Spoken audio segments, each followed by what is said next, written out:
रात के 2 बजे थे। अजय अपने कमरे में बेचैन होकर टहल रहा था। माथे पर पसीने की बूंदें और आंखों में गहरी थकान साफ दिखाई दे रही थी। दिन भर दुकान पर खड़े खड़े उसका शरीर टूट गया था, लेकिन नींद कोसों दूर थी।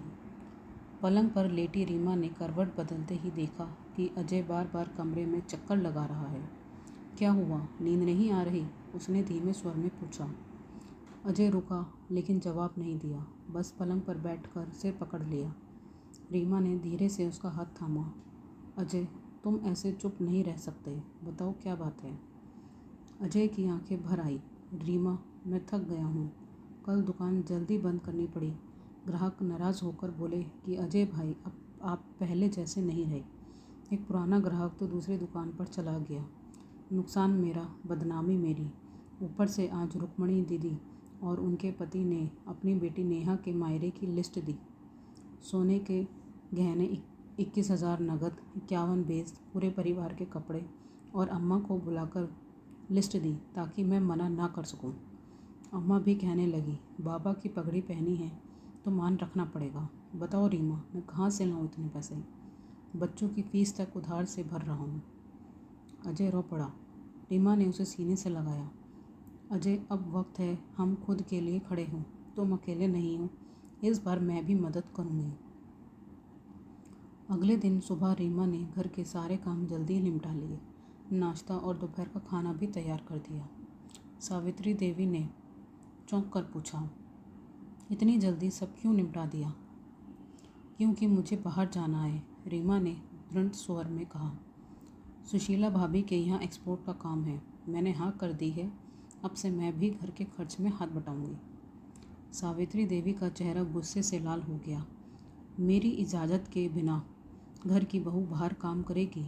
जब तक मैं जिंदा हूँ ऐसा नहीं होगा। इस बार अजय ने साफ कहा, अम्मा, अगर रीमा मदद करना चाहती है तो करने दीजिए। मैं रोज़ तनाव में हूँ। दुकान का नुकसान हो रहा है, घर का खर्च बढ़ रहा है। अगर यही हाल रहा तो मैं बीमार पड़ जाऊँगा।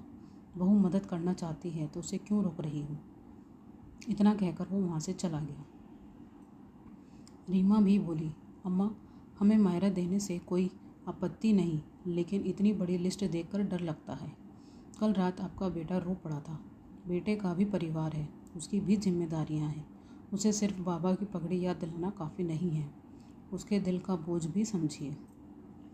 पड़ोस की महिलाएं जो आंगन में खड़ी थी वहीं ठिठक गईं। माहौल भारी हो गया। सावित्री देवी पहली बार खामोश हो गई। मुझे लगा था बेटा माँ की बात सुनकर खुश रहेगा, पर अगर मेरी जिद से बेटे की जान पर बन रही है तो मैं पीछे हटती हूँ। रीमा ने काम से जो पैसे जोड़े थे उसने छोटी सोने की चेन खरीदी। उसने थाली को फूलों और रंगोली से सजाया। अजय ने दुकान बंद करके खुद सारी व्यवस्था देखी, लेकिन रुक्मणी दीदी का स्वभाव वैसा ही था। मायरे से एक दिन पहले ही फ़ोन आया, अजय देख लेना, मायरे में सब ठीक से होना चाहिए, वरना ससुराल में मेरी नाक कट जाएगी। अजय ने गहरी सांस ली और शांत स्वर में कहा, दीदी, इस बार सब हमारी क्षमता के अनुसार होगा। इज्जत पैसे से नहीं, प्यार से बनती है। फ़ोन रखते ही रीमा ने अजय का कंधा दबाया। तुमने सही किया, हम सही और गलत की सीमा तय करनी होगी। सुबह से ही घर में हलचल थी। रिश्तेदार आने लगे, बच्चे आंगन में खेल रहे थे। रीमा ने पूजा का सामान सजा दिया। रुक्मणी और उनके पति तेज कदमों से घर में दाखिल हुए। अरे मायरे का इंतज़ाम इतना छोटा? रुक्मणी के पति की भौहें सिकुड़ गई।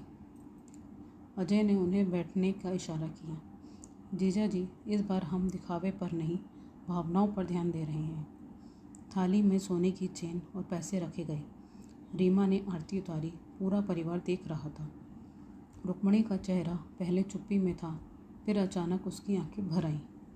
अजय, मुझे लगा तुम मुझे मना कर दोगे, पर तुमने मेरी इज्जत रख ली। शायद हम दोनों ने ही ज़रूरत से ज़्यादा मांग लिया था। उनके पति ने भी सिर हिलाया। अजय, हमें माफ़ कर देना, हम अपनी बेटी की खुशी में बहक गए थे।